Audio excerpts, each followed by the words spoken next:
একাত্তর কি, বা আসলে এই দেশে কতবার আন্দোলন হয়েছে, বা কত কিছু, এগুলোর সাথে হয়তো এত পরিষ্কার ভাবে তারা পরিচিত না।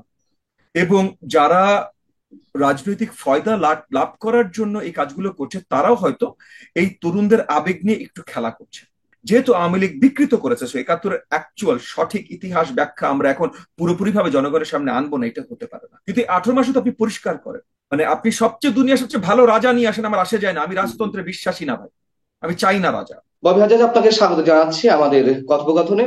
ববি হাজাজ, বর্তমানে যা চলছে, যা কিছু সামাজিক, রাজনৈতিক, আমি আইন শৃঙ্খলা পরিস্থিতি, সব দিক বিবেচনায় যদি সরাসরি আমি আপনাকে প্রশ্ন করি, আপনি কতটুকু হ্যাপি আর আনহ্যাপি, অথবা আপনি এটা মেনে নিতে পারছেন কিনা, নাকি স্বাভাবিক প্রক্রিয়া চলছে সবকিছু? দেখেন, গত জুলাই মাসে যা ঘটে গেছে, বা এর আগের 15 বছর 16 বছর যা ঘটে গেছে, এরপর স্বাভাবিক বলতে আমরা যা বুঝতে চাই, মানে যেভাবে মানে like সব সুন্দর ছিমছাম, এটা যে স্বাভাবিক, এই স্বাভাবিকটা রাতারাতি আসবে না, সময় লাগবে। এটা মেনে নিয়ে আমাদের সবকিছু চিন্তা করতে হবে। সো সেই বাস্তবিকভাবে যদি আমরা চিন্তা করি, তাহলে আমার মনে করেন খুশি বা আনন্দিত হবার যেমন অনেক কারণ আছে, আবার আমার অখুশি হওয়ার, আপনি যেটা বলেন আনহ্যাপি, আনহ্যাপি হবারও অনেক কারণ আছে।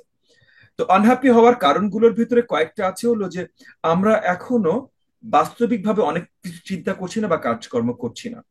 যেমন মনে করেন, আহ অনেকেই অনেকভাবে নির্বাচন নিয়ে আলোচনা করছে, কিন্তু নির্বাচন নিয়ে আসলে সঠিকভাবে এবং পরিষ্কারভাবে আলোচনাটা অত্যন্ত গুরুত্বপূর্ণ। মানে আমাদের দেশের অর্থনৈতিক অবস্থান বলেন, সামাজিক অবস্থান বলেন, যে কোনো জায়গা থেকে বলেন, নির্বাচনটা যদি একটু দেরিতেও হয়, কথার কথা, কারণ ডিসেম্বর মাস যেটা মাননীয় প্রধান উপদেষ্টা বলছে, এটাও কিন্তু অনেক দেরিতে, মানে 1.5 বছর। আপনি হুম, যদি হুম। চিন্তা করেন যে হাসিনার পতন হয়েছে জুলাই মাসে, তারপর 24শে জুলাই, অবশ্যই। 25শে ডিসেম্বর, কিন্তু 1.5 বছর, 18 মাস। 18 মাস কিন্তু অল্প সময় না কোনোভাবেই। কিন্তু আমরা 18 মাসও, আমি অ্যাটলিস্ট পার্সোনালি আমি বলছি, আমরা মেনে নিচ্ছি, 18 মাস মেনে নিচ্ছি, কোনো অসুবিধা নেই। কিন্তু এই 18 মাসও তো আপনি পরিষ্কার করেন, মানে আপনি সবচেয়ে দুনিয়া সবচেয়ে ভালো রাজা নিয়ে আসেন, আমার আসে যায় না, আমি রাজতন্ত্রে বিশ্বাসী না ভাই, আমি চাই না রাজা। সেটা খারাপ রাজা হোক, ভালো রাজা হোক, যেই রাজা হোক, আমি রাজা চাই না। এবং আমি রাজা না চাওয়ার একটা বড় কারণ হলো যে গত 300 বছর বা গত 5,000 বছর মানব সভ্যতার ইতিহাসে, আমি একজন পলিটিক্যাল সায়েন্সের একজন একাডেমিক, আমি সেই হিসেবে বলছি, কিছু দূর ইতিহাসের জ্ঞান থেকেই বলছি, যে 5,000 বছর মানব সভ্যতার ইতিহাসে গণতন্ত্র থেকে বেটার সার্ভিস কখনো জনগণ পায়নি, কখনো। জনগণ মানে 5,000 বছরের ইতিহাসে। তো সেই কারণে আমরা গণতন্ত্রে বিশ্বাসী। যে কোনো একটা রাজা, সে যেই হোক না কেন, সে পান্না ভাই হোক, ববি হাজ্জাজ হোক, আর যেই হোক, সে ভালো হতে পারে না। তো রাজতন্ত্র সেক্ষেত্রে জিনিসটা এই জিনিসটা আপনি, আমি, আমরা যা কিছু প্রত্যাশা করছিলাম, আশা করছিলাম, একটা গণতান্ত্রিক প্রক্রিয়া, একটা নির্বাচন হবে, মানুষ ভোটাধিকার ফিরে পাবে, কথা বলার অধিকারটুকু অন্তত পাবে, এই তো মানুষের আশা ছিল, প্রত্যাশা ছিল। কিন্তু তার পরবর্তীতে 5 আগস্টের রাজনৈতিক পট পরিবর্তনের পরে যা কিছু হচ্ছে, আপনার কি মনে হয় বিশেষ কোনো গোষ্ঠী বিশেষ উদ্দেশ্য নিয়ে সবকিছু হসপস করা একটা, আহ, বা আমি জয়া খিচুড়ি হসপস এত সহজে বলবো না, বিশেষ কোনো ষড়যন্ত্র এগোচ্ছে কিনা? দেখেন, এটা খুবই কমপ্লিকেটেড একটা ইস্যু। বিকজ মনে করেন, একটা স্বৈরাচারী সরকার 15.5 16 বছর ক্ষমতায় ছিল, তার লোকজন এখনো সব জায়গায় আছে, বিদেশি অনেক ধরনের শক্তি ছিল, আবার অনেকে নতুন ভাবে এসে নতুন নিচের জায়গা করতে যে চেষ্টা করছে না, তাও না। সো এখানে এমন না যে যে কোনো একটা গ্রুপের বড় ষড়যন্ত্র আছে, এখানে অনেকগুলো গ্রুপের অনেক ষড়যন্ত্র আছে, নিশ্চয়ই আছে। মানে আমি আমি জানি, আমি না জানি, ডাজন্ট ম্যাটার, নিশ্চয়ই আছে, কারণ এটা নর্মাল কমন সেন্স বলে দেয়। দ্বিতীয়ত, মনে করেন এই যে গত 16 বছর আওয়ামী লীগের যে গুন্ডা বাহিনীগুলো ছিল, এই গুন্ডা বাহিনীর উপরে যারা এদেরকে পৃষ্ঠপোষকতা করতো, তারা তো বেশিরভাগই পালিয়েছে। সো এদের এখন পৃষ্ঠপোষকতা নাই। সো এদের এখন ওই যে হাইজ্যাকিং, রাহাজানি, এগুলো বেশি বাড়িয়ে দিয়েছে এরা। সো এখানে আইন শৃঙ্খলা বাহিনীর দুর্বলতা বেড়ে গেছে। আবার আরো অনেক ধরনের, মানে যেমন মনে করেন অর্থনীতির অবস্থা কিন্তু ভালো না, আমি জানি নিউজে অনেক অনেক কিছু আসছে, কিন্তু আমি যখনই কোনো ব্যবসায়ীর সাথে কথা বলি, ব্যবসায়ী মহলের কারোর সাথে কথা বলি, তারা আমাকে বলে, ভাই অর্থনীতির অবস্থা খুব খারাপ, আপনারা কি করছেন? আমাকে দোষারোপ করে, আপনারা রাজনীতি করেন, আপনারা কি করছেন? সো অর্থনীতির অবস্থা যদি খারাপ থাকে, তাহলে আমাদের দেশে এমনি সবসময় মনে করেন 8 to 7-8% তরুণ সমাজ বেকারত্বে ছিল। এইটা যদি বেড়ে, এখন বেড়ে কত হয়েছে আমি জানি না, বিএসএস তো আবল তাবল পোলিং করে, এখন প্রপার ডেটাও আমরা জানি না। কিন্তু যদি 10-15% হয়ে থাকে, তাহলে সেখানে এরকম শতাংশ যখন আপনার বেকার সমাজ থাকে তরুণদের ভেতরে, তখন সেখানে ক্রাইম রেট এমনিই বাড়ে, প্রত্যেকটা দেশে যেখানে এটা বাড়ে, ওই সময় ক্রাইম রেট বাড়ে। তো সেটার জন্য বেড়েছে। এবং একই সাথে অনেকে হয়তো এই যে সুবিধা নিচ্ছে, যে এই যে ক্রাইম রেট অলরেডি বেড়েছে, মব অলরেডি হচ্ছে, সরকারের ক্ষমতা কম, তাহলে আমি একটু দুষ্টামি করবো না কেন? তো এই যে এই সব মিলিয়ে আইন শৃঙ্খলা বাহিনীর অবনতি বেশ শক্তভাবে ঘটেছে বলে আমরা দেখছি, যেটা দৃশ্যমান। সো এটা মানে জাস্ট মুখের কথা বলে এটা হবে না, এবং এটা যদি আমরা আবার ফিরিয়ে আনতে চাই তাহলে শক্তিশালী সরকার নির্বাচনের মাধ্যমেই প্রয়োজন। মুক্তিযুদ্ধের যে স্মৃতিচিহ্নগুলো, সেইগুলো তো সব জায়গায় গুড়িয়ে দেওয়া হয়েছে, ইতিহাস মুছে ফেলা এক ধরনের চেষ্টা চলছে, এই ধরনের অভিযোগ। পাশাপাশি শুধুমাত্র জুলাই আন্দোলনের বিষয়ে যা যা সংরক্ষণ করা যায় সেটি গণভবন কেন্দ্রিক, মানে সাবেক গণভবন বলি বা বর্তমান যেটি রয়েছে সেখানে বেশ জায়গা জুড়ে সেখানে স্মৃতি সংরক্ষণ করা হবে, এরকম উদ্যোগ নেওয়া হচ্ছে। Whereas নানান ভাবে মুক্তিযুদ্ধকে বিতর্কিত করা হচ্ছে, সেই জায়গাটিতে আপনার মন্তব্য কি? জি, আমার মন্তব্য খুব পরিষ্কার ভাই। 1971 বাংলাদেশের মহান মুক্তিযুদ্ধকে বিতর্কিত করার কোনো ধরনের জায়গা, কোনো ধরনের আপনার পারমিশন বলেন যেটাই বলেন, কাউকে দেয়া যাবে না, কখনো হতে পারে না। আমাদের ইতিহাস, আপনি সেটা 52 ভাষা আন্দোলন বলেন, 47 বলেন, তার আগের অ্যান্টাই ব্রিটিশ আন্দোলন বলেন, তবে সবচেয়ে গুরুত্বপূর্ণ হলো 71, কারণ 71-এর মাধ্যমে বাংলাদেশ সৃষ্টি হয়েছে। অন্য কোনোটা ছোট হয়ে যাচ্ছে না, সেটা ঠিক আছে, বাট 71 সবার আগে, সবচেয়ে বড়, সবচেয়ে মহান। এবং কারণ 71-এর মাধ্যমে এই দেশের সৃষ্টি হয়েছে। প্লাস দেখেন, জুলাই গণ আন্দোলনের সাথে আমি ওতপ্রোতভাবে সম্পৃক্ত ছিলাম, আমি কয়েকবার আহত হয়েছি, রাজপথে একদম সম্মুখ ভাগে আমি ছিলাম, রাজনৈতিক দলের কথা বলেন সেখানেও সম্মুখ ভাবে ছিলাম, ছাত্রদের আন্দোলনেও একজন শিক্ষক হিসেবে তাদের সাথে একদম সম্মুখ ভাগেই ছিলাম, পুরো আন্দোলনটা আমি ছিলাম।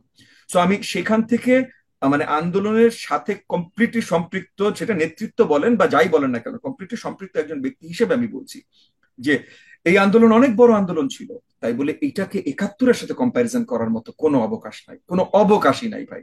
90-এর আন্দোলন উম, অনেক বড় আন্দোলন ছিল, 90 এই থেকে এটা আরো বড় ধৃষ্টতা, আন্দোলন ছিল, কিন্তু এটা কি 71-এর সাথে ধৃষ্টতা নয়? কম্পেয়ার করার কোনো অবকাশ নাই। এটা কি ধৃষ্টতা নয় তাহলে, যারা কম্পেয়ার করছে? দেখেন, কম্পেয়ার অনেকভাবে অনেকে করছেন, কিছু গ্রুপ করছেন তারা কিছু রাজনৈতিক স্বার্থ উদ্ধার করবার জন্য, আর কিছু গ্রুপ করছেন তারা আসলেই তরুণ, তারা অনেক উদ্যমী, অনেক উদ্বেগী, এবং তারা যেহেতু অতপ্রুতভাবে জুলাইতে সম্পৃক্ত ছিলেন, যেমন আমরা ছিলাম, অতপ্রুতভাবে জুলাইতে সম্পৃক্ত ছিলেন, কিন্তু তারা এতই তরুণ যে তারা হয়তো 71 কি, বা আসলে এই দেশে কতবার আন্দোলন হয়েছে, বা কত কিছু, এগুলোর সাথে হয়তো এত পরিষ্কার ভাবে তারা পরিচিত না। এবং যারা রাজনৈতিক ফয়দা লাভ লাভ করার জন্য এই কাজগুলো করছে, তারাও হয়তো এই তরুণদের আবেগ নিয়ে একটু খেলা করছে, তো তাদেরকে ভুল বুঝাতে চেষ্টা করছে। হুম এই হুম। জায়গাগুলোতে কিছু যে অন্যায় হচ্ছে না তা না, অনেক ধরনের অন্যায় ঘটছে, এবং সেই জায়গা থেকে আমাদের সবারও সোচ্চার হওয়া প্রয়োজন। যে যেমন এগেন বাংলাদেশের নতুন গণতন্ত্র আনতে আমাদের কাজ করতে হবে, কাউকে এই গণতন্ত্র প্রক্রিয়া রোধ করতে দেয়া যাবে না। একইভাবে আবার বাংলাদেশের ইতিহাস ভোলা যাবে না। এখানে এখানে আবার মনে রাখতে হবে যে 71-এর ইতিহাস বা 52-র, বেসিকলি 71-এর ইতিহাস নিয়ে কিন্তু আওয়ামী লীগ গত 16 বছর অনেক খেলা করেছে। হুম হুম, অবশ্যই। সো সেইটাও কিন্তু ভেঙে ভেঙে চুরে দিতে হবে। মানে 71 আওয়ামী লীগের না ভাই, যুদ্ধ নিশ্চয়ই আওয়ামী না, লীগ করে নিশ্চয়ই না। নাই। আওয়ামী লীগের সম্পৃক্ততা আপনি যদি বলেন তাইলে ওই 25শে মার্চ পর্যন্তই ছিল, এবং তারপর যেটা সম্পৃক্ত ছিল সেটা হলো স্বাধীন বাংলাদেশ। স্বাধীন আমি বাংলাদেশের ধরলাম এটা পুরো 16 ডিসেম্বর পর্যন্ত ছিল, কিন্তু তারা তো সেটাকে ব্যবসার পুঁজি হিসেবে নিতে পারেন না না, না। তারা বিকৃত করেছে, ব্যবসার পুঁজি হিসেবে করেছে, এবং অনেক কিছু করেছে, সো সেটাতে যাবো না। সো আওয়ামী লীগ কি 71-এর কথা বলতে, সেটা আমাদের মাথা ব্যথা না। তাই বলে 71-কে আমরা ভুলে যাব, বা 71 সম্বন্ধে আমাদের স্মৃতিচারণ করব না, বা 71-এর যেহেতু আওয়ামী লীগ বিকৃত করেছে, সো 71-এর অ্যাকচুয়াল সঠিক ইতিহাস ব্যাখ্যা আমরা এখন পুরোপুরি ভাবে জনগণের সামনে আনবো না, এটা হতে পারে না, এটা হতে হবে এখন। এখন 71-কেও মানে এবং বাংলাদেশের সমগ্র বাংলাদেশ ইতিহাসকে বাংলাদেশের জনগণের সামনে পরিষ্কার ভাবে আনার সময় চলে এসেছে।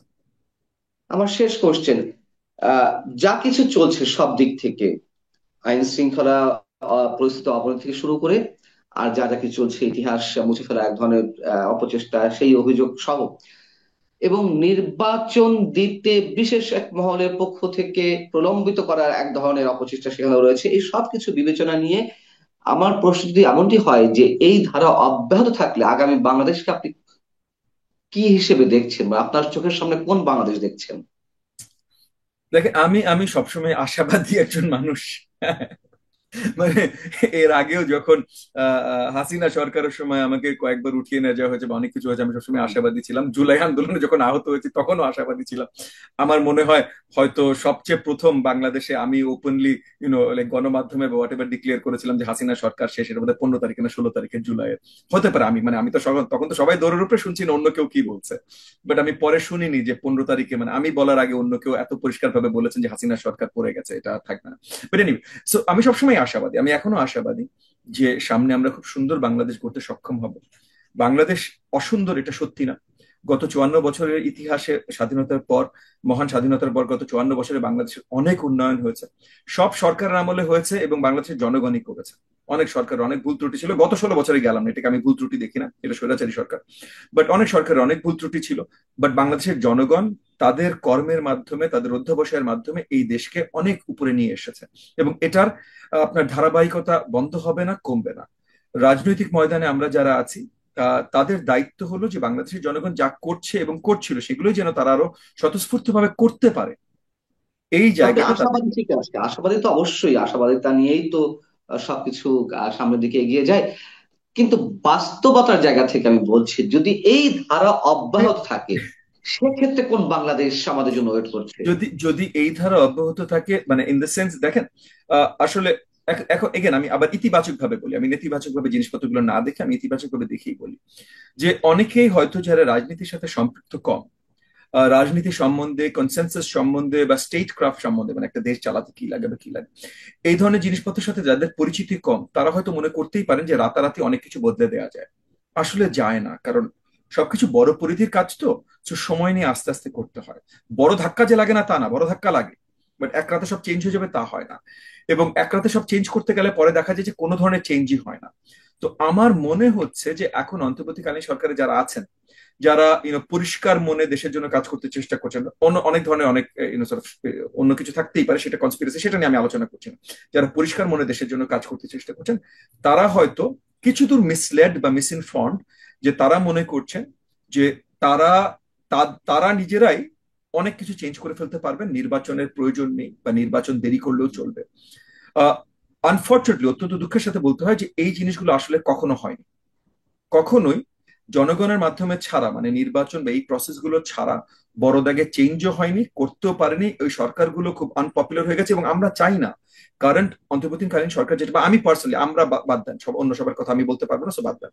আমি চাই না অন্তর্বর্তীকালীন সরকার কোনোভাবে প্রশ্নবিদ্ধ হোক বা অসফল হিসেবে প্রমাণিত হয়ে তাদের তাড়াহুড়া করে একটা নির্বাচন দিতে হোক, যেটা 111-এর সরকারের হয়েছে।